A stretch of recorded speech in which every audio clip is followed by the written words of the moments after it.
Hey, friends! With Memorial Day weekend upon us, I looked around to find an appropriate movie to review and remembered this little gem from Columbia Pictures. This time we're talking about Sahara from 1943. The story is set in 1942 as the Germans are sweeping across North Africa and have taken Tobruk, a British stronghold. The Brits are falling back to regroup at El Alamein. Now, among them is a small American tank force. As we join our heroes, this force has been wiped out, and Sergeant Gunn has lost 2 of his men. Under heavy fire, he tries to repair his tank when they get orders to pull back and head south. They come across a bombed-out British medical unit, and the survivors, including a Free French soldier, join the tank crew. They also come across a Sudanese soldier with an Italian prisoner.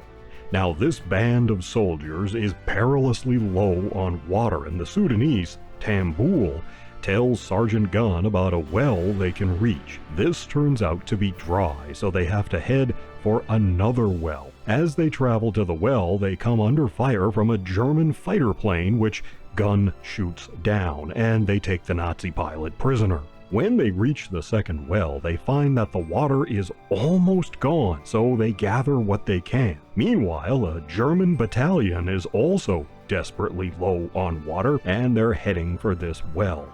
Gunn realizes that if they can delay the Germans, they might buy time for help to arrive and stall the German advance. The two sides are not just fighting each other, they're fighting the desert as well. Can this handful of men fend off the superior German force? In our cast, we have Humphrey Bogart, of course. Carrol Naish plays the Italian prisoner Giuseppe. Rex Ingram is Tamboul. Dan Duryea is here, playing a good guy for once. Kurt Kruger plays the Nazi pilot. He also appears in a supporting role in 1957's The Enemy Below, starring Robert Mitchum and Kurt Jurgens. Louis Mercier plays Leroux, the Frenchman. Lloyd Bridges appears briefly as one of the soldiers who joins the tank. And if you look fast, you might spot Peter Lawford as a British soldier. Naish was nominated for an Academy Award for his performance here, and it's very good. So is Ingram as Tamboul. Mercier is memorable, but Bogart is the star, and he carries the movie as only Bogart could. Sergeant Gunn is a great character for him. This story is not new. It had its origins in the writings of Herodotus and the Battle of Thermopylae.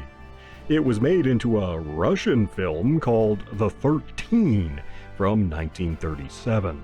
Later, the story was used again in 1953 for a Western called Last of the Comanches, about a small cavalry detachment fending off a superior force of Native Americans. And finally, in 1995, an almost line-for-line remake of Sahara was mounted for television, starring Jim Belushi as Sergeant Gunn. That one is very, very good. Not as good as the Bogart one, though, but still, very good.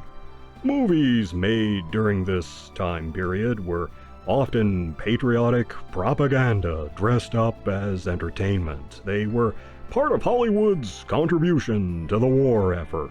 They often tried to show or explain what we were fighting for and why we needed to sacrifice and stay united. Showing our men and women as heroes, the good guys who didn't stoop to the dirty tricks and dishonorable tactics of the enemy, but could still win through our natural cleverness, good old-fashioned American strength and determination, and our ability to work together in a common cause. In this light, the right would eventually always prevail, and the enemies of freedom would always fall. But unlike some of those films, this one is different. The flag-waving stuff is in there for sure, but it doesn't overpower the story. This is not really all hoorah America. The German pilot is the only real villain, although the German commander does ignore a truce and opens fire. The Italian, interestingly, is not shown as a combatant at all. He's more of a friendly bystander. He confides to Sergeant Gunn that people back home don't really like Mussolini, but can't openly say so. Eventually, he stands up to the German, taking the side of the Allies. Sahara does have the obligatory moments so common in pictures from this era, where soldiers talk about where they're from and what life is like back home. They opine on why they're fighting and what they're fighting for. And it features a disparate group teaming up and working together. There are certainly other war movies you could watch this Memorial Day. Movies that are more spectacular, more impactful, bigger, more complex. The Longest Day, The Sands of Iwo Jima, They Were Expendable, Patton, 12 O'Clock High, and I talked about 3 other really good ones from a video last year, movies that fly under the radar, perhaps. But there's just something about this one.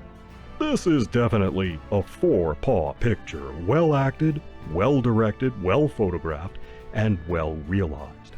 Sahara has some fine performances and enough war movie action to move things along.